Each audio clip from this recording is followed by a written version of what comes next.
Lazerboy, what is the secret of your powers? What's up, guys, and welcome back to the Lazerboy episode. This is a special episode wherein we are predicting and giving our top 10 highest grossing films of 2023 prediction, 2023 list. And this is part two because we couldn't get Steven on the show. I am the Lazerboy, and of course, I'm here with Steven Bess. How you doing, Steven? Pretty good, pretty good. Yeah, we're both going to just be giving us our top 10 list from 10 to 1. And this is the game, top 10 highest grossing films of 2023.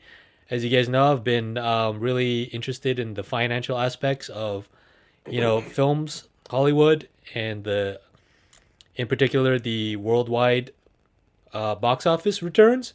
So if you go into Wikipedia every year and type in like list of films of 2023 or whatever year you want to look at, you can look at like the first results will show the top 10 highest grossing films of that year. So I've always been interested in that and wanted to center a game around that. And the game is pretty simple. Here are the rules. I know Steven's been asking me to specify what those rules are. So Yes, I've been briefed. yeah. So here it is. We're not gonna know the results until probably this time next year, because we need to give time for. Let's say we had a like. Let's say we did this game last year, and then Avatar 2 was number one on our list, which would be a great choice because, come on, how can you not? How can you bet against James Cameron and Avatar? You can't, right? So it would have probably been on all of our number one list, and then we'd have to wait for it because it came out in December, whatever, mid-December, and we'd have to wait till it finished its theatrical run, which I would, argue or predict it would be like early to mid-February, whenever the next big box office behemoth comes out, which for us this year would be Ant-Man Quantumania. So that means that we cannot know our results until this time next year. So it would be like, okay, so if we got our pick dead on, let's say, okay, I'm going by the example of 2022 again. Let's say we all got Avatar 2 number one, and it became number one that year. We would get 10 points for that. So, and then if it's off by one, or if it's off by however many marks, we lose a point for each spot that it's off. So let's say one of us idiotically put it number 5. We would only get 5 points because it was number one that year. Does that make sense, Steven? Vaguely. Okay, so we do that for all of the picks, and then we add up the points, and whoever gets the most points wins. And we're not playing for any money or anything we're just playing for, I guess, bragging rights, and also I told Chris about this as well. Chris Drone, our fellow TV lesson film school guy, that whoever wins will get to pick a film for all of us to watch and then review. So it could be, something really bad to kind of torture everyone over, or it could be something like maybe something we all haven't seen that we want that person to see or those people to see, and then we'll review it in a podcast. Does that sound good, Steven? No, that sounds entirely unfair, having to watch another movie Oh, okay. because you made a bet on movies. Okay. I'm just going to give you my list and assume that I'm going to win because I'm that confident. All right, that's fine. I think yours and Chris's lists are really good as well. So I don't have Chris's list in front of me because I recorded with him earlier this week, but I have an inkling. I have a fair, assessment of a close approximation of what his list is. So Okay. I'll compare and contrast all of our lists. But for now, maybe in another episode, maybe in a part 3 episode, we'll compare and contrast all of our lists or something like that. But for now, let's get going on your top 10 list. But before that, let me also plug the website. It's thelazerboy.wordpress.com. And check us out on YouTube. Just search, put us in the search engine, The Lazerboy with a Z. I believe we're the only result that comes up. Or if you want to email us as well and play along, put your list in the comment in the YouTube section or email us at the lazerboyblogger@gmail.com. All right, with that, let's get right into Steven's top 10 from 10 to 1. With each pick that you present, give us a reason for why you put that in the pick. It's not like I just threw darts at a board, Joseph. I sat down and I thought this through for at least 15 minutes, okay? All right, I'm just pointing out the structure for our listeners, okay? What if we do something fun? What if we mess up the structure and we do we do side by side? Well, I will do my number 10 and then you do your number 10 and then I'll do number 9 and you do your number 9. Okay, fine. That works. Okay. So you want to hear my number 10? No, I do not. Of course I do. Go, please. That's what we're waiting for. Dun, dun, dun, dun. Transformers: Rise of the Beast. I believe that's Chris's as well, number 10. Yeah. Really? Yeah. Excellent choice. Okay. Now, and here's the deal. Go ahead. No. I just said okay. Please go. You know me personally. I'm not the biggest fan of Michael Bay, and I'm not the biggest fan of the Transformers franchise. Mm-hmm. But I'm not going to bet against it when it comes to being a box office champion. Mm-hmm. And because it has been so long since the last movie, and because, again, I think this is going to be another, like, coming out of COVID type of year for film audiences, I can't count out Transformers. And especially because even I had the Beasts mashed to toys when I was growing up as a kid. And I think what's really interesting and a theme that I noticed when I was making my entire list is that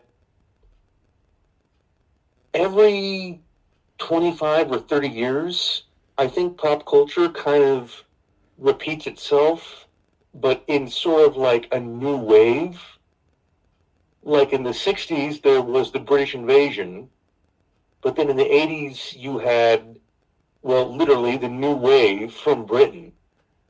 And I think what's interesting is that if you think about it, we're about 25 years to 30 years from when you and I were kids and were being born. And the millennials first started to really show up on the map. And so I think they're going to try to milk that nostalgia. Hollywood is for everything they can get out of it. I hear you. No, that's a great solid choice and great reasoning to put it number 10. I believe I don't have this on my list, and it's because I go by more of like the numbers as well, and I also think culturally, Transformers has not been trending since the Michael Bay movies, and that has been like maybe 5, 6, 7 years ago. And the last Transformers movie was Bumblebee, and it was a coming of age film, and it only made $500 million, like $470 million. I got the numbers right here. So, yeah. And then Rise of the Beast is directed by Stephen Caple Jr. and does not have any star power. It stars Anthony Ramos, Dominique Fishback, and a bunch of other kind of like D grade like movie stars. And I don't have any confidence in it because like there's no cultural relevance in it anymore. Maybe I guess the kids watch the cartoons, but kids these days don't want to go to the movie theaters. They want to stream. You know what I mean? Well, so all the 80s kids like us, like you were talking about how the culture like is cyclical. We're over it already because the Michael Bay thing like kind of killed it. Even though I love it because I'm a huge Michael Bay apologist, I don't think the Transformers is relevant right now. But I do think that they put this in June, like the beginning of June, so they really have a lot of confidence in it. Paramount, I'm talking about. So we will just have to see. This is one of those that's like up in the air. It could do it's hit or miss. You know, it could be a huge hit or it could be kind of a middling kind of like failure. You know what I mean? So that's why I didn't have that much confidence in it. But you and Chris seem to have a lot of confidence in it, and you think that the power of nostalgia will play out. And good on you guys. Like I said, I don't think it's going to be the best movie of the year by any means. Yeah, I just don't think people care about Transformers anymore, and that's why I did not put it on my list. But you're going to hold on. In a way, I still think that you know people our age that have kids like a lot of my friends are starting to have 1, 2, 3, 4 kids now. My cousins, and I don't have any brothers or sisters. I'm an only child, but a lot of my cousins do. So it's just I think in retrospect, they want to take their kids to go see a franchise, and they want something that they know is relatively safe or familiar to them, but at the same time they can sit through because they loved it as a kid too. Yeah. Again, we don't like. I think it might have tested really well through the roof. That's why they're really confident in it. But we don't know how it's going to perform. So that's why I didn't put it in my pick. But you're gonna laugh at my alternate of number 10 because Okay. I'm talking a lot of shit on Rise of the Beast, but my number 10 is a lot kind of much worse. So here you go. Here's my number 10. It is Haunted Mansion. Um, my reasoning Oh, my reasoning for this is simple. Disney's gonna be another powerhouse. It's gonna have like at least it's gonna have at least 7 movies in the top 10. Again, it's been down from like 2020. 2019 is the last year that they had like 5 films make over $1 billion, but I think they're gonna be returning back to form. And you cannot bet against their like theme park adaptations. Like Pirates of the Caribbean that came out of nowhere and became multi-billion-dollar franchise. The last movie in that same similar vein was The Jungle Cruise, which came out like during the pandemic, so you can't right. really count Dwayne the that. Rock Johnson. But I think had it came out in like 2019, it would have been a monster juggernaut for them. So the only reasoning that I have that I don't have a lot of confidence in it as my number 10 is it's coming out in August. So they're just kind of either they have no Yeah, confidence in which is that. a slow release Yeah, it's month. it's like it's like the end of summer. We're like, oh, we can't compete with all these great juggernauts in June and May and April, so let's just kind of dump it in August. So that's the only problem I have with it. I don't have that. That's why I don't have that much confidence in it. But Right. I love the director Justin Simeon. I love all the actors in it. So, uh, and Chris told me that I failed to realize this, but this is also a remake. There was an Eddie Murphy There Haunted was Mansion, one with Eddie right? Murphy. Yeah. Now, So can I make a comment? yeah, of course, go. I saw it. It was so bad. It was so terrible. I think I didn't. I know they are coming out with a new Haunted Mansion, and it's piqued my curiosity from what I've heard and read because I did used to love that ride. It was one of my favorites at Disneyland. Um, I mean, it was like every time I went there, I would sprint to like either Star Tours or Splash Mountain or Haunted Mansion. But the Eddie Murphy movie was so bad. Okay, I don't think it's gonna be a complete remake. I think it might have soured All a right. lot of people that still remember it. If anybody does remember it, which hopefully they don't. Yeah. Yeah. No. The same thing you mentioned about Transformers. I think the nostalgia factor will play a huge part. And then look at this cast: Rosario Dawson, Lakeith Stanfield, Owen Wilson, Yeah. Tiffany Haddish, Dan Levy, Winona Ryder, Jared Leto, Danny DeVito, Jamie Lee Curtis. Come on, like, No, it's got a great. Yeah, no, oh my it's god, got a that great cast cast. alone. I'm It's going to see that for the cast. I probably won't see it in theaters, but okay. So it was a toss up for me between this and the Marvels. Um, I think people are still soured by Brie Larson and like this, all the trolls of Marvel are like, oh, boo, female heroines and all that stuff. So I think the bad press of that will not make the Marvels a huge success. It'll make like 600 million, but not enough. I think that press alone was enough for me not to put it on my top 10. You know what I mean? So I don't know if the Marvels is on yours, but let's get right into our number 9. So what's your number 9, Steven? okay. My number 9, Indiana Jones and the Dial of Wow, you Destiny. have it really low. I think Chris has it 7 or 8. But As I'm looking at this, I think it should be a little bit higher. okay, but no takebacks here. So these are our lists. Indiana Jones and the Dial of Destiny. Um, I'm not sure how many people are still interested in that franchise. I myself love it.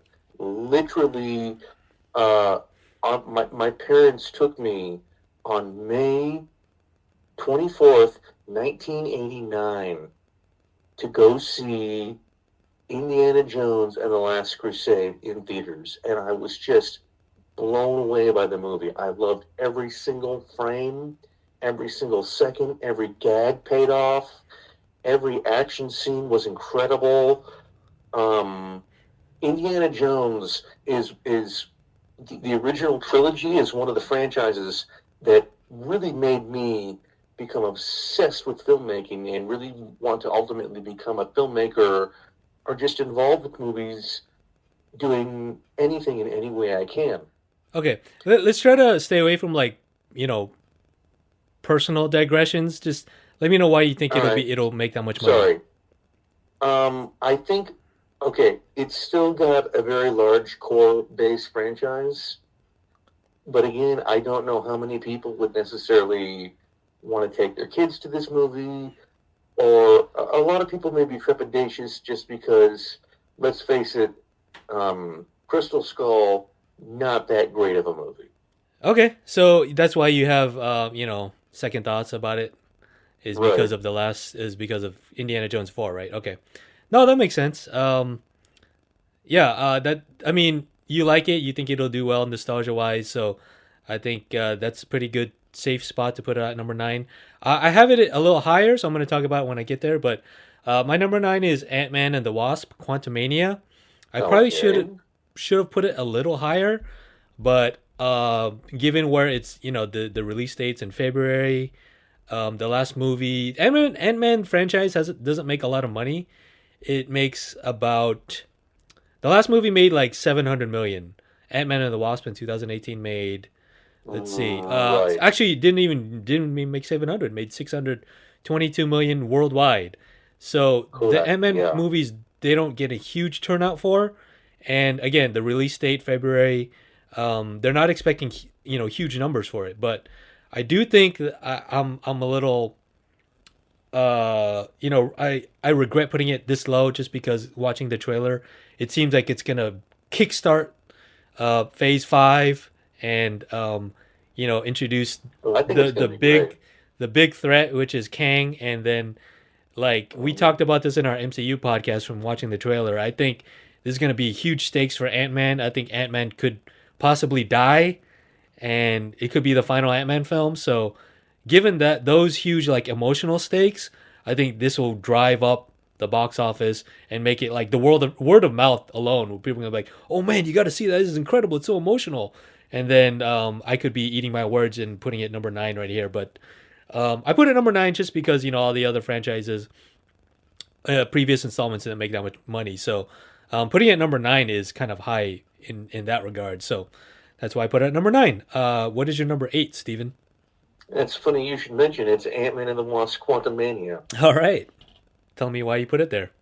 A lot of the same things that you just said. I mean, I don't want to repeat you, but yeah, no, I think this is going to be really cool. It's going to really kickstart Phase 5, like you said, Uh-huh. with Kang.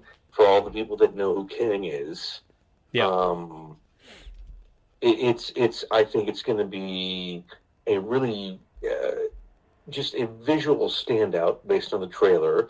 It's got Bill Ghostbusting Murray in it. For the love of God. Yes. Happy Groundhog Day. Um, Belated Groundhog Day, by the way. oh yeah, happy Feb- Groundhog Day to you. February Another six 2nd. weeks of winter we get, thanks to that Punxsutawney bastard. Yep. Um, no, but like you said, it's not in Marvel's wheelhouse of highest grossing franchises. Sure. So I think that, and also it requires more than any other Ant-Man film that you've really seen all the in-game movies and all of like Loki. Yeah. So it requires a lot of pre-screening Yeah. for, I think, the audience to get it, or people like myself or yourself that have already read the comics that are like, okay, so we can kind of guess what's going to happen. Yeah. Okay. Um, but again, you can never not bet on a Marvel movie. Yeah, exactly. There's going to be at least 2 MCU films that are going to make the top 10, if not the top 5. So, but Oh, definitely. To one more point about Ant-Man and the Wasp, I think it looks crazy weird. It looks so like out far out and like what Doctor Strange in the Multiverse of Madness kind of promised. It wasn't that crazy, Doctor Strange, you know. So, what they're promising here is what that film kind of failed to deliver, and just from the trailer, I haven't seen the film, but I hope it delivers what they're promising in the trailer. You know what I mean? So I'm just glad that we get to see MODOK. I always love MODOK. nice. Yeah, I'm glad we get to see Bill Murray in an MCU film.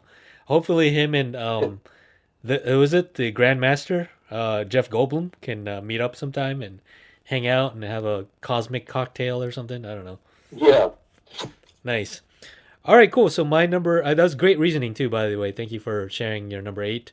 That is Ant-Man and the Wasp: Quantumania, which drops in 2 weeks. So we will know soon enough, maybe in like 2 months, if that will break the top 10 there. So, all right. So my number 8 is The Little Mermaid, another Disney live action remake. Again, you can't count those out. Um, the biggest thing, I think Chris and I both have this. Chris had, bless you. Chris Thank also you. had, Sorry. yeah, Chris also had Ant-Man and the Wasp, I believe, lower. I kind of forget, but and he also has the Little Mermaid in here. Again, you cannot bet against live action Disney remakes. I think this movie has been getting a lot of flack by the African American female that's casted, but like I mentioned in the podcast with Chris, like there's no bad press, and what they're doing is inciting word of mouth already. People are going to be like, "Oh, what are they shitting on? That wasn't so bad," kind of thing, and then people are talking about it already. It's free marketing. You know what I mean? So Right. I think that reason alone, and it's Disney. Come on, they're gonna, like I said, have at least 5 or 6 movies in the top 10 there. So that's my number 8, Yeah. The Little Mermaid. What is your number 7, Steven? Okay, my number 7 is Fast 10 or Okay. Fast X. Yeah, nice. Just because, again, it's sort of like it's not my favorite franchise, but Yeah. they're fun movies to watch. Who doesn't love Fast and the Furious? Exactly. And you got what's the cast for this one? Help me out here, buddy. You got the internet in front of you. Well, it's got Dominic Toretto, Vin Diesel, I believe. Yeah. What's the wrestler? Peter something? No, I was about to say Peter Cetera. I don't know why. The guy from Peacemaker, the Peacemaker dude. John Cena. Yeah, John Cena. John Cena. Yeah, John Cena. Cena, rather. I'm sorry. And I do I'm believe thinking of Michael Cera. John Cena. right. We know The Rock is out. Rock and Vin Diesel have been having, off-screen beefs, but Really? I don't know if they confirmed this or not, but I do believe that Paul Walker's brother is coming to reprise No, John Connor. I heard that, and I Yeah. think you told me that, or you said it was a rumor. Yeah, I've seen like a kind of a blog picture leak thing, so I don't know if it's to be trusted. Right. But if it is, I do believe it could, jumpstart its box office tremendously, because ever since Furious 7, which was the last Paul Walker appearance, they have been steadily declining in box office performance. Yes. The last one made Yeah. like 750 million against like a $300 million budget. So Now, and not that good. leads in perfectly to my reasoning okay, as yeah, to why it's number 7. all right. Can putting this cast together bring audiences back into theaters? I don't know necessarily. Vin Diesel is going to be a huge pull for audiences, but the fact that they don't have The Rock, like you said, because they've supposedly been having these personal problems, even though we have no idea what that really means offset. Yeah. Is this like the Magnificent Seven cast of the movies, or was that in 7, Yeah, exactly. which might have been the pinnacle in the franchise? But So we'll have to see again how Yeah, people we'll have to react see. to this one. no, but you because of the previous installments and their box office performance, it's good that you put it here, and it's going to be a guaranteed like moneymaker. So that's great reasoning to put it there. at the very least, right? So I have it a little higher. I'll talk a little bit more about it when I get there. But my number 7 is Aquaman and the Lost Kingdom. Okay. Is it the Lost Kingdom or the Last Kingdom? I think The Lost it's Kingdom. the Lost Kingdom. Okay. I had it higher, but then something happened earlier this week in the press to make me switch it. But I'll Oh, get to that when I get to that film that I switched it with. So, but I have it at number 7 because James Wan's coming back, and the previous film made $1.148 billion. One of the very few DC films that broke a billion, right? In the like DCEU era, because I know like Batman v Superman like didn't even make that much. So it's right. one of the few successes out of that whole debacle there without James Gunn. And we do know that James Gunn likes Jason Momoa. So Yeah. this might not be the last one. And Aquaman, Jason Momoa is safe as Aquaman. So that could be a long running like franchise there. You know what I mean? So. Um, but again, the more interesting story is why I switched it with whatever film I switched it with. And again, I'll get there when I get there. But Aquaman and the Lost Kingdom is in my number 7. Number 6. What is your number 6, please, Steven? My number 6 would be The Little Mermaid. Oh, nice. You have it pretty high there, huh? You have a lot of confidence in it, do you? Again, I think it was a Disney classic. I think a lot of parents are gonna take their kids to it. I think a lot of kids are gonna respond very well to it. Yeah. Um, and it's gonna be one of those movies that is like a repeat Uh huh. offender, whereas a lot of people are going to go see it 2 or 3 times Right. over the holiday season. I just Oh. again, like we've both been saying, it's funny how much our list and it sounds like Chris too are aligning Mm-hmm. in a weird cosmic way. But yeah, no, you can't count out Disney. You can never in Walt Disney I trust. Yeah. You know what? You're smart to put it there. It's dropping in May, right the weekend It's right coming after out Fast X. Memorial, right? Yeah, Memorial weekend. I believe so. The weekend after Fast X drops. So that Yeah, like mid May, late May time is like the best time to release crucial. movies, and they would not release it then if they didn't have confidence in it. Rob Marshall's directing. He did Chicago and like a lot of musicals, so he's a pretty trusted director. Great cast. I don't want to name them, but that's a solid choice, man.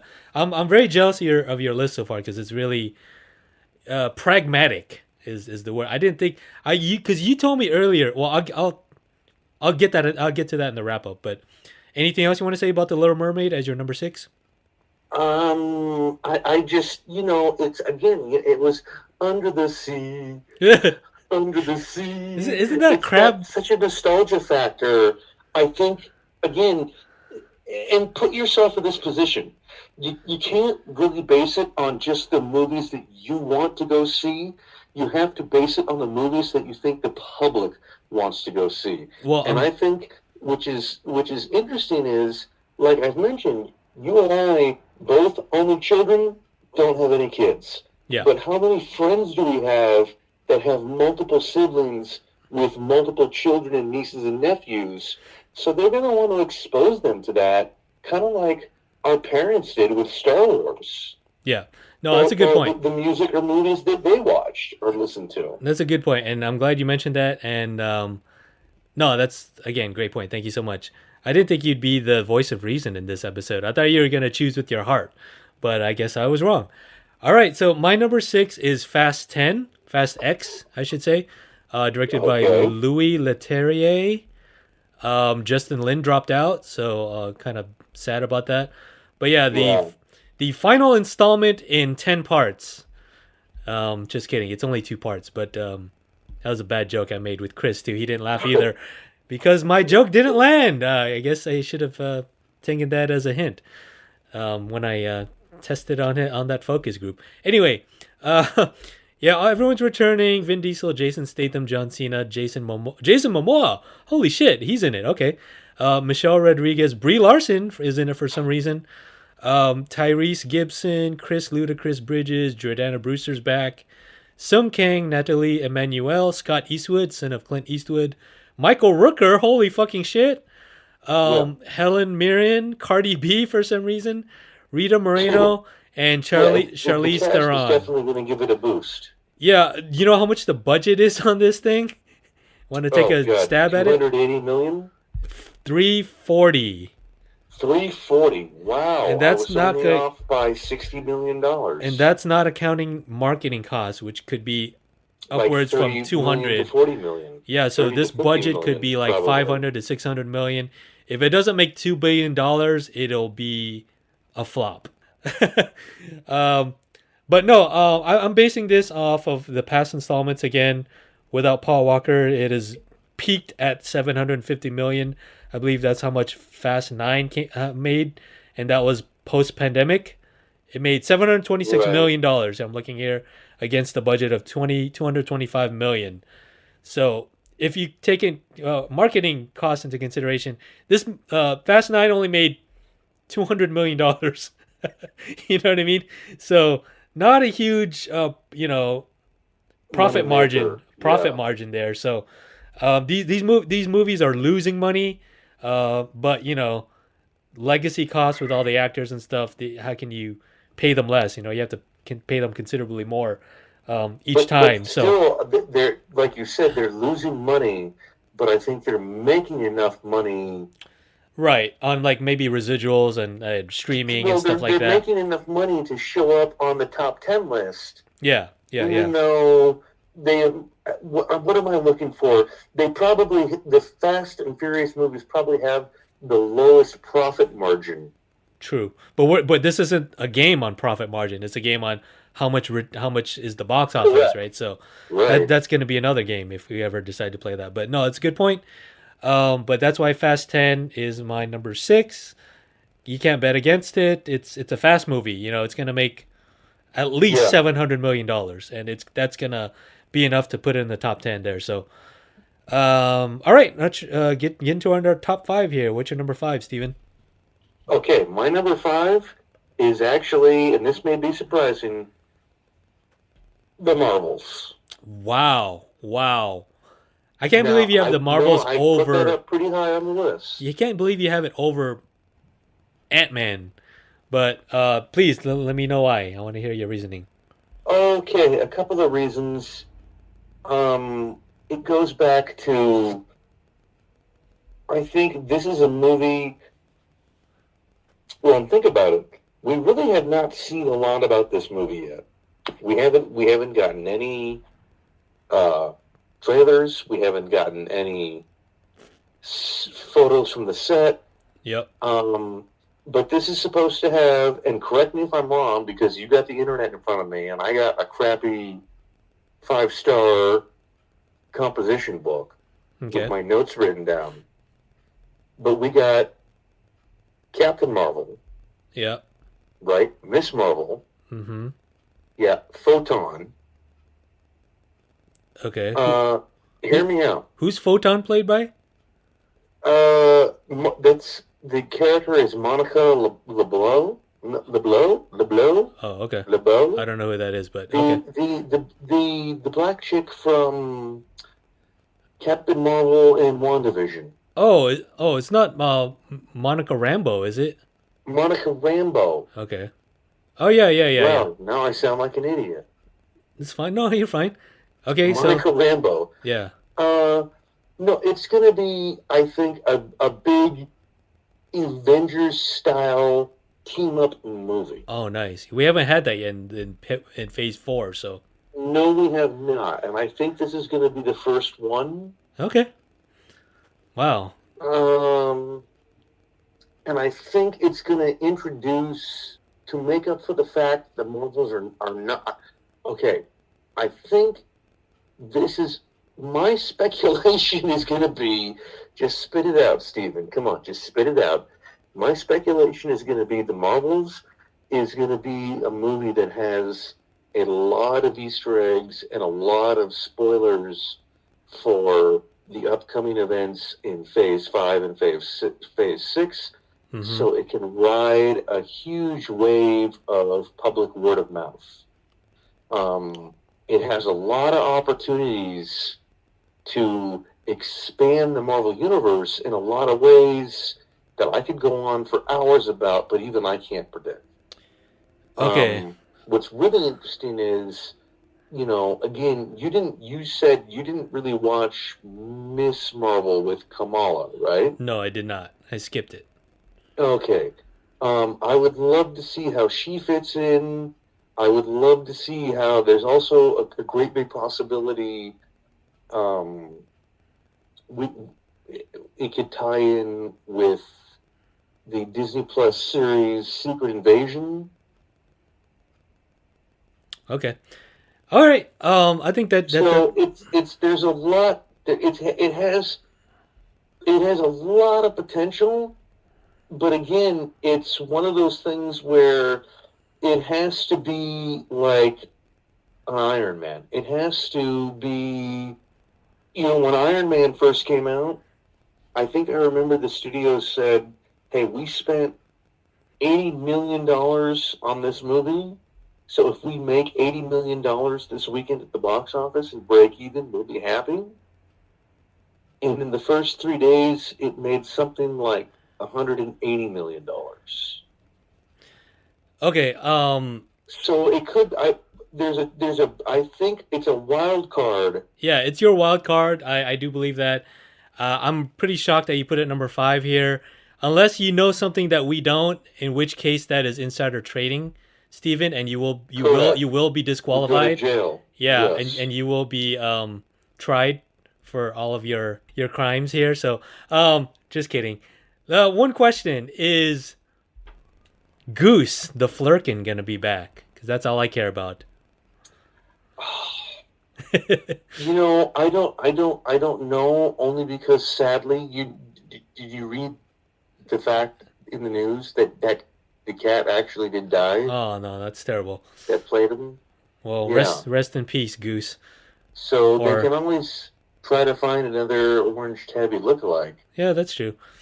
I'm also excited for Park Seo Joon. He's a famous K drama actor, Korean actor, and he's making his U.S. debut in a film. Yeah, I gotta say, I'm pretty surprised at this pick here. Unless you know something I don't about, the behind the scenes production and the plot details there. But you're I taking a just huge think it could gamble be an there. absolute wild card. Yeah, it is your wild card. I think I've been, praising your list thus far, but I think this is a huge gamble. But again, we will see. I have a couple of huge, not huge, but I have a couple of my number one's actually a wild card. So we'll get there when Okay. I get there. Okay, so my number 5 is Indiana Jones and the Dial of Destiny. Um, Okay. I I'm thinking I do. should have moved that up on my list. Uh, I don't know. I think you have it a good. Yeah, maybe you put it at number 9. Yeah, it's pretty low, but you said it. You said it best. The nostalgia factor. You can't bet against Lucasfilm because even if it's a piece of shit, it's gonna make a ton of money. The marketing has been good. It looks great. The only thing I don't like is the title, the Dial of Destiny.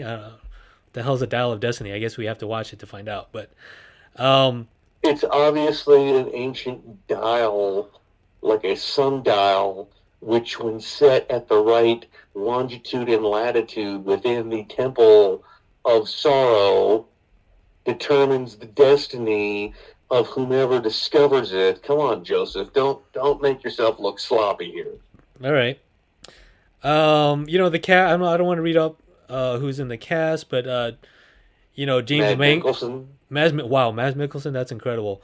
I love yeah. him as Hannibal Lecter.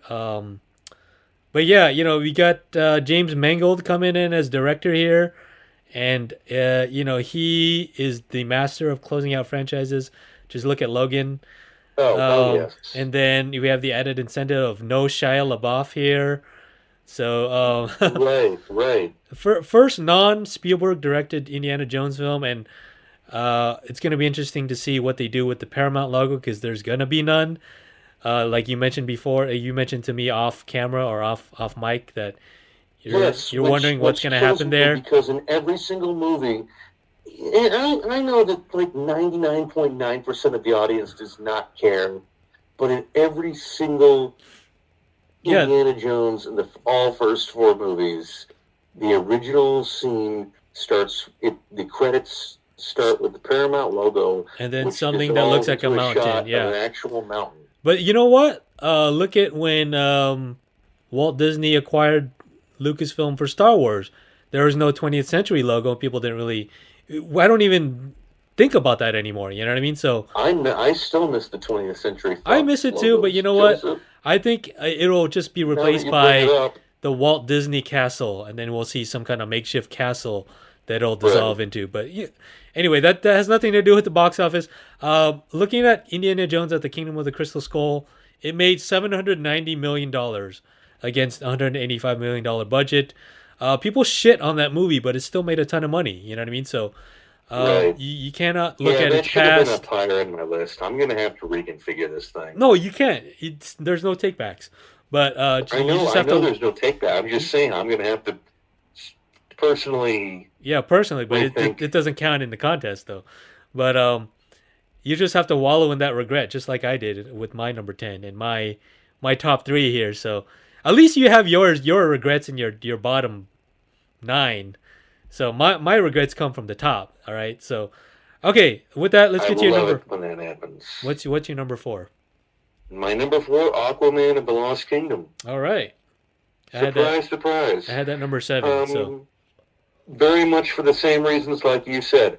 I think DC is a dying brand right now. Unfortunately, I think there's a lot of questions with what's going to happen with James Gunn taking over. But people loved James Momoa as Aquaman. It made, what did you say, like $1.8 billion or something? Jason Momoa, Jason Momoa, what did I say? James Momoa, Same thing. Jason, close James, enough. John. Yeah, you're right. James John, Jason Momoa. Yeah. Yeah. Okay. Um, Solid. I just think superhero films, again, with all the shit that's going on in the world, people want to escape, and that's again, I think another great theme. Look at these movies: Transformers, Indiana Jones, Ant-Man, Fast X, Little Mermaid. They're all movies that take you to another time and place where you can really escape. Sit down in the theater and for 2 hours, 3 hours, forget about your problems. Mm-hmm. So I think, again, Aquaman, and the other one is The Flash, which I did not include. Okay. All right. No. It's a solid reasoning for putting it for your number 4, and I put it in my number 7. And as I told you, I flip flop my number 7 and my number 4. And the reason for that, maybe I should give you the title of my number 4 first, which is The Flash. Okay. I put The Flash number 4, and I flipped that and Aquaman because of the news that came out this week. How James Gunn was just praising it as the best superhero movie he's ever seen. And I think that's going to... First of all, James Gunn is a huge cinephile. And Yeah. I trust his taste. And I don't think he would just say... I know he has to say that he's the president or he runs DC now. So, of course, he's not going to say it's a piece of shit. So, but I do think this movie has been, having a lot of bad press because of, Ezra Miller. But for them to Yeah, it has, still put it out and be confident in it, there must be something amazing about this film. And for them to still obvious. drop It's it, Michael Keaton's cameo. yes, and it's look at it, it's dropping in June. Andy Muschietti from It fame is directing. Ezra Miller, Michael Keaton, Ron Livingston, Batfleck is back. Ben Affleck as Batman. Michael Shannon is Zod.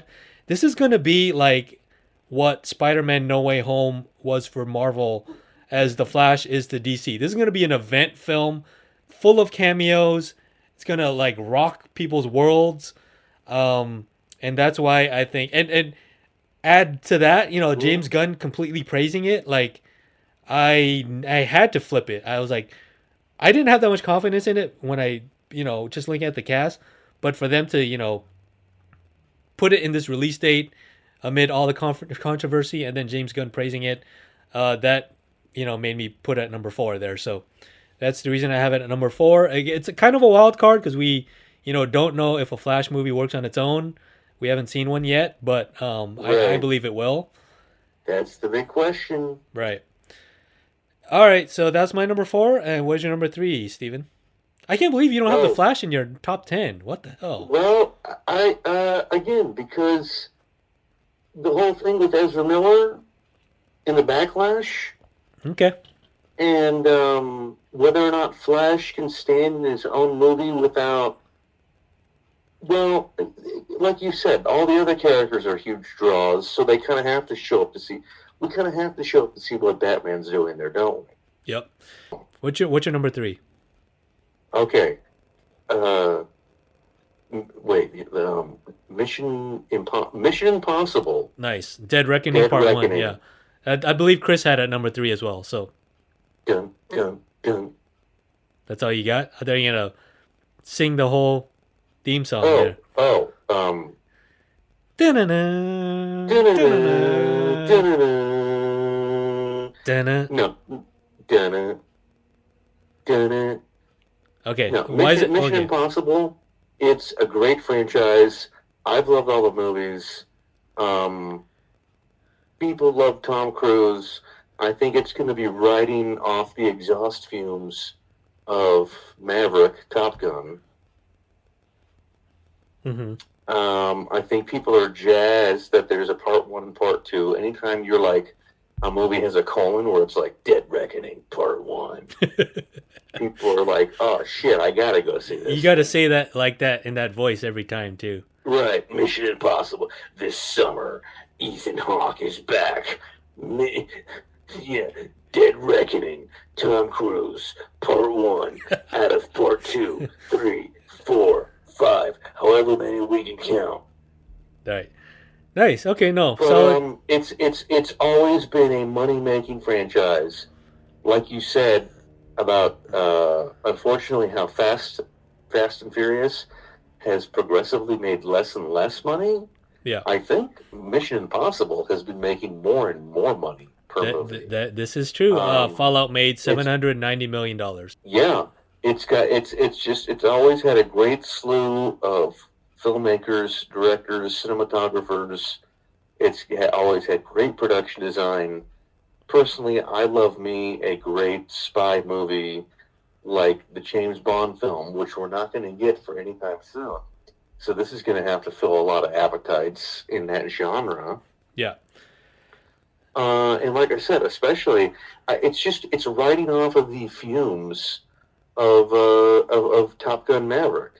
I think Tom Cruise is really hot right now, Yep. and the whole fact that if it does win Best Picture of the Year, that's going to be a huge bump. I don't Not think it saying will, but yeah, I don't think that it will, be but a huge bump for the film. right. Okay, great. No, solid choice. I'm gonna talk about Mission Impossible when I get to my choice there, but solid choice there. That is your number 3, Mission Impossible: Dead Reckoning Part 1. That's right. It's coming out in, I believe, July too, so a nice, cool slot there. Actually, June 28th, 2024. So, sorry, no, that's Part 2. July 14th, 2023. Sorry. Okay. My number 3. I know you have this on your list too, but you can talk about it when you get it on your list. Let me say my words. Let me say my piece about it. And it's one of my regrets. I'll come out and say that straight out right now. Chris has it higher as well. So, and that is the Super Mario Brothers movie from Universal and Illumination. And I said this ad nauseum with Chris. Yes, it's the event, like children's movie, but all the millennials, all the Gen Xers are gonna go see it because they grew up on Nintendo and Super Mario Brothers, and they're already pre-marketing it with Super Mario World in Universal Studios. So they're all in on this, Universal. They know Illumination makes $1 billion every Minions movie, every Despicable Me movie. So how can you bet against that? You cannot. This is a guaranteed moneymaker, 4-quadrant. Kids are going to see this 1,000,000 times, 10 times at least in the theaters. And the parents are going to have to do that too. They're going to probably love it as well, because they played the video game. You know what I mean? So, and I'm praising it. I'm giving you all this financial praise. Why did I put it at number 3? I don't know. That's my bad. So that's my number 3, Super Mario Brothers. You can talk about it when you get it on your list. I know you have it on your list, Chris. So what's your number You 2? just call me Chris. Oh Jesus, why did I call you Chris? Because I was looking at Chris Pratt. Sorry, Steven. Uh, we'll edit that out. Sorry. What's your number 2? Okay. Take a wild freaking guess. Guardians of the Galaxy, Okay. Volume 3. That is my number 2 as well. So we'll both talk about it. Yeah. Okay. But please, you go first. I just think, come on, it's James Gunn's swan song for the Marvel Universe. Think about it. When the first film came out, it came out of nowhere. I remember it clobbered at the box office, even though it came out around mid-August. Yeah, it came out in August. Yeah, it's crazy. People, I mean, even though the second one wasn't the greatest movie in the Marvel catalog, how many people loved and saw that so many times? It's a movie that I can constantly, both of them, go back and rewatch just to listen to the soundtrack for. And I think a lot of people realize that the story is possibly going to close out, so they're going to want to see how it ends. Yep. Simple as that. Exactly. Okay. No. Very, very well said. I echo. Again, like we discovered from most of the rest of our list, you can't really exclude Marvel or Disney. No, you cannot. So why not take the most anticipated film of the year and put that at number 2? Yeah. No, that's a good point, and I do believe it's probably one of the most anticipated films of the year. Not just the Marvel, but MCU film is probably going to be the most financially successful Marvel film that year. Like you said, James Gunn's swan song before he leaves for DC over there. I do believe there's going to be a lot of emotional closure for like Rocket and Star-Lord. We know that Drax, Dave Bautista, has said he doesn't want to play that character anymore, so possibly he might die. So a lot of emotional closure in this. The Guardians movies have made 800 to 900 million on average. So again, add push the $1 billion mark. Exactly. Add to the the anticipation of it being the final film. We haven't seen a Guardians film if you don't want to count the Christmas special. We haven't seen a Guardians film since 2018 if you want to count Endgame and Infinity War too, but the standalone Guardians film, we haven't seen one in 6 years. So there's a lot of anticipation for it. Yeah. It's a solid choice for both of us for number 2. If not, number 1. But I have a kind of a regretful wild card at my number 1. But I know what your number 1 is, and I already talked about it. So please tell me what your number 1 is. My number 1 is Super Mario Brothers. Yeah. All right. Solid choice. For all the same reasons, like you said, Nintendo is a powerhouse when it comes to, like Disney, when it comes to marketing and distributing a title, and they've already got this thing hooked up with the Universal. It's in Orlando, right? Uh-huh. And just the fact that I even want to go see it. It's got Jack Black, Chris Pratt. Who else is in the movie? It's got Mario, Luigi. Hey, it's me, Mario. Yeah. Chris Pratt, Anya Taylor-Joy. Like it's going to be the big premiere kids movie of the year, which is generally one of the highest grossing movies. Like if you go back and you look at Beauty and the Beast or Toy Story, but which does not mutually exclusively make it a bad film. You said Chris Pratt, Anya Taylor-Joy, Charlie Day, Jack Black, Keegan-Michael Key, Seth Rogen, Fred Armisen, and a bunch of others. But yeah, you know what? What we failed to mention as well is what has been dominating animation-wise for the past 5 years. I would say that. Games. Oh yeah. Well, I was just gonna say one studio in particular, and that is Pixar. But Pixar has been falling off ever since Onward, which came out in the pandemic, and then all these titles of theirs have been just dropping on Disney Plus. So I think their last hit may have been like Toy Story 4. You know what I mean? So Really? the mantle, the throne for highest animation studio Could be is passing. is up for grabs, and it is Illumination that has always been consistently with the Minions, always been second place, and I think it could be finally their year to overtake that. You know what I mean? So, yeah, great choice for number one. I'm kind of bummed that you and Chris took that and put it your number one because it is the most pragmatic, most obvious choice. But again, we will see. I have it at number three, so at the very least, I'll get seven. Sorry, yeah, I'll get 7 points for it. You know what I mean? So you guys are gonna get a 10 out of 10 for that. So, good job, guys.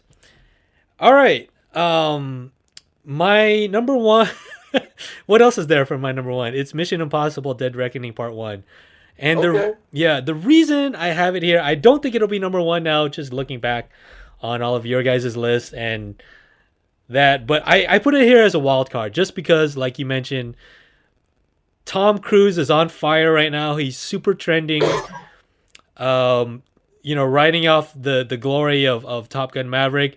I think, we did not anticipate that to be the number one domestic grossing film of 2022, and he took the world by storm.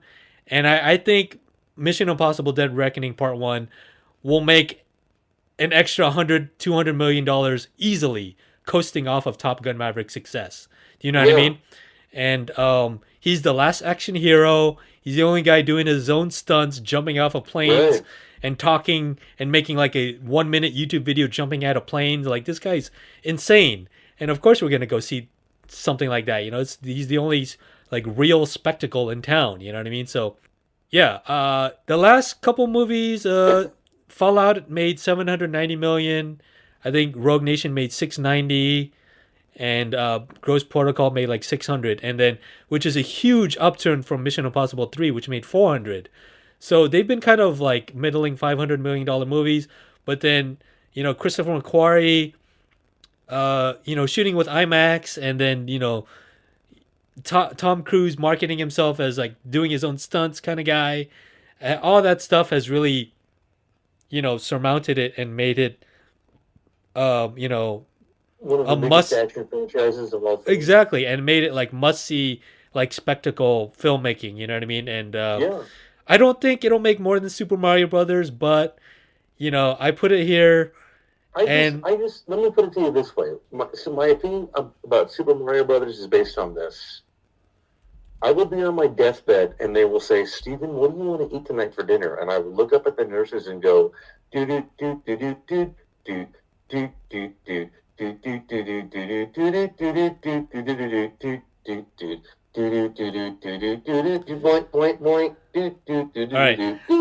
all right, Steven, let me finish my thoughts on Mission Impossible real quick. But yeah, I don't think it'll make more than Super Mario Brothers, but I do think that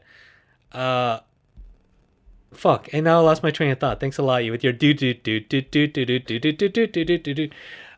Okay, I'm taking a huge risk also because I don't think Tom Cruise can make lightning in a bottle strike twice. But I already made my choice there, so I have to live with it. Right. Um, Well, I put the Marvels at number 5, so I could be wrong, but let's see what happens at least until the first trailer comes out. yeah, I put my biggest like wild card that nobody has on their list at number 10. So at least if I don't get that right, it won't cost me that much. You know what I mean? Mine is the Haunted Mansion. So my wild card is the Marvels. But looking back, our wild cards aren't even that off because at least they're Disney. You know what I mean? Exactly. They're proven franchises. Yeah, they're proven studios. All right, so I think that will conclude our list. Do you have anything else to add to why you? I think your list is solid. I really Thank do. you. I do No, I think think yours. yours too. I'm just glad that like you and I and like you said, it sounds like Chris agreed on so many of the same movies. They just weren't all in the exact order. No, yeah, I'm kind of sad that was kind of close because it won't be a good game now because we're all gonna be like either neck and neck or. Yeah.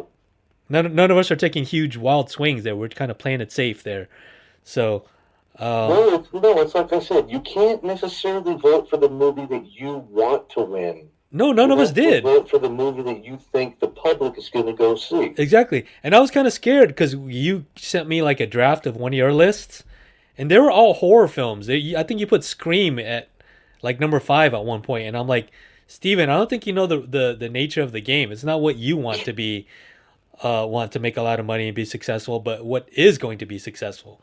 You know what I mean? So I'm glad you kind of changed it, but I wish you had like one horror movie in there or something. I don't know. I still think Scream is going to make a lot of money at the box office. It's gonna make a lot for a horror film, of course. For a horror film? Yeah, and it's gonna have a huge profit margin because that's what horror films do, right? They Yeah. have a really low budget and they make a shit ton of money. So, but then again, it's not profit margin. It's what's gonna make the most money. Exactly. No- What's going to put the most asses in the most seats? Exactly. What's going to sell the most tickets? Number 10 will make at least 700 million. You know what I mean? So that knocks Yeah. off all any horror film because they're gonna make like 500, 600 million. You know what I mean? So they would make the top 20, but they for sure are not gonna make the top 10. You know what I mean? So. Right. Awesome, man. So I guess we will have to wait and see. It's not that long, just 12 months, right? So, but we will see what happens with Ant-Man and the Wasp in maybe 6 weeks. You know, because it drops in 2 weeks. Yeah, February Yeah. So 17th. we'll get an inkling of what it'll make in opening weekend. You know what I mean? Right.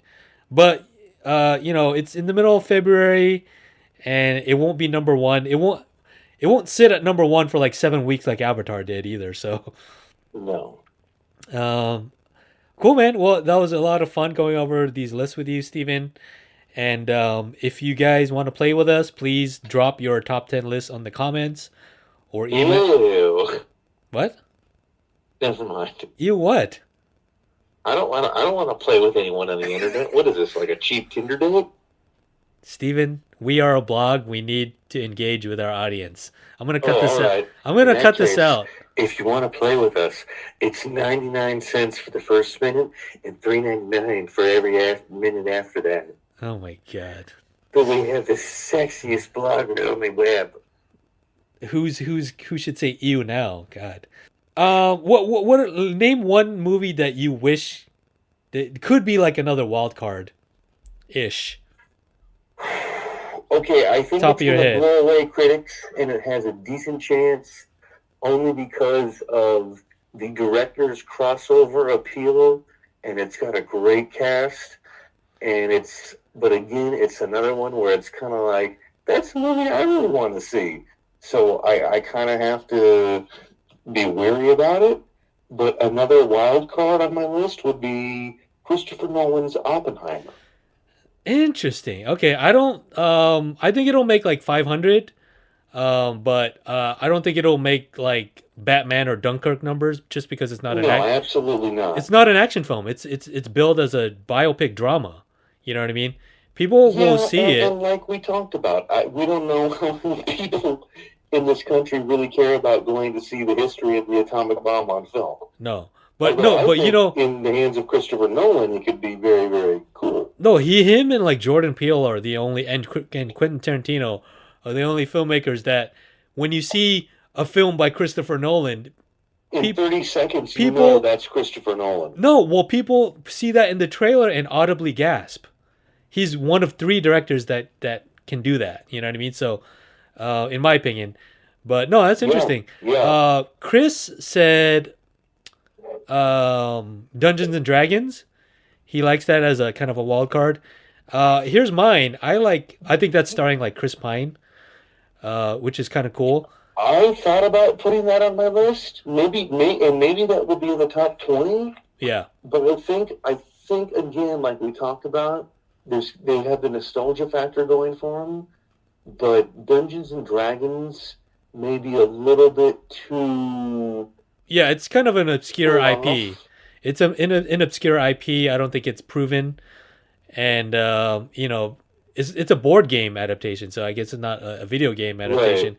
But video game adaptation, board game adaptations, typically do not garner a lot of financial success.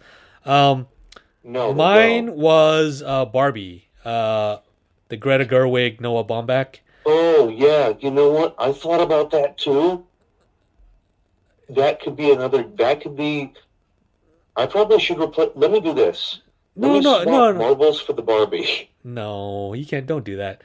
You can't do that technically, but you could do it personally if you want. Okay, We already personally have you fine. credited with No, what your I picks were. stand by my list. Okay. But no, Barbie's gonna make a lot of No, money. I love the trailer. I love Margot Robbie, Ryan Gosling, Will Ferrell's in it, Simu Liu, America Ferrara, Issa Yeah, it's Rae, ridiculous. Kate McKinnon, Rhea Perlman. I don't know.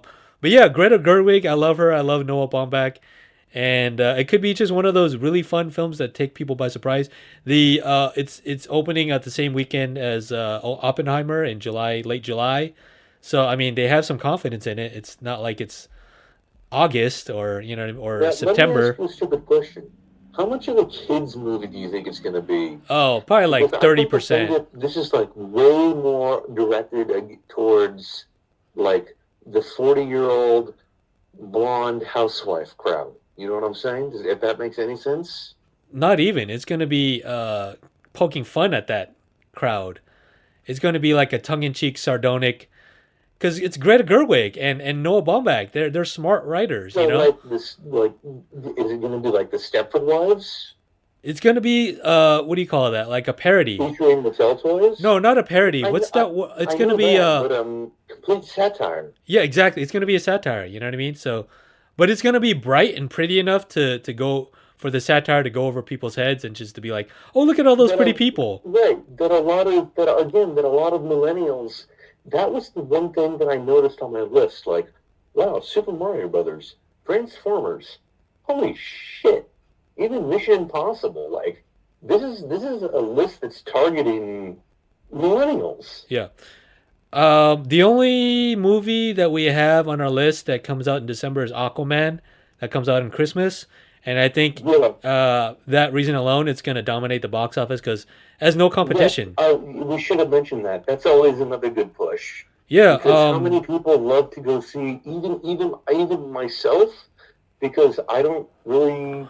I mean, we put up a tree, we exchange gifts, but we're not like, it's baby Jesus' birthday, praise baby Jesus, let's go to midnight mass. All right. The only thing coming out in December is Wonka, which looks terrible. Timothy Chalamet, and The Color Purple. I guess that's a remake, and Yeah. the Ghostbusters Afterlife sequel, which Oh, Firehouse. Afterlife Isn't it? made $300 million at the box office, so it's not even gonna break top 20.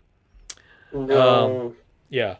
So anyway, I'm cool. actually I kind of want to see Wonka just because I loved the book as a kid, and I do love the original Gene Wilder movie, and I don't completely hate the Tim Burton Johnny Depp one, but yeah, the new Wonka does not look I'm excited compelling for at all. Dune Part Two and The Dune Killer.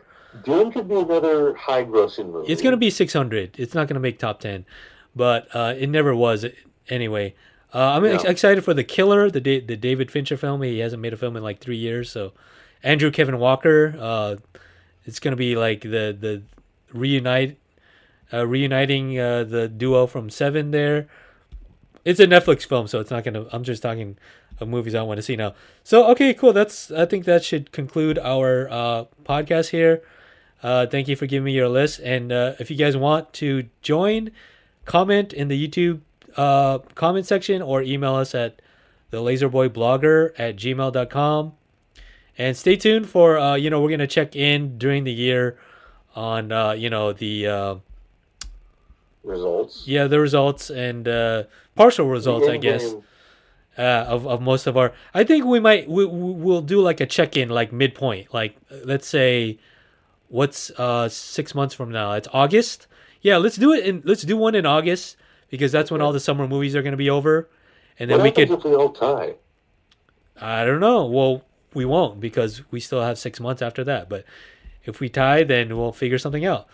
But yeah, stay tuned for our midpoint check in August. And thank you so much again, Steven, for joining. Thank you. It was fun. Yeah, I hope you had fun, man. So, I like this game. yeah, it should be fun. All right, guys. We'll see you in August. See you later. Bye-bye. Have fun. Lazerboy, what is the nature of your powers? Lazerboy, why is your podcast the best? This is another special episode. The fuck. Not the fuck, but okay. Go ahead, Jojo, back from the beginning. Yep.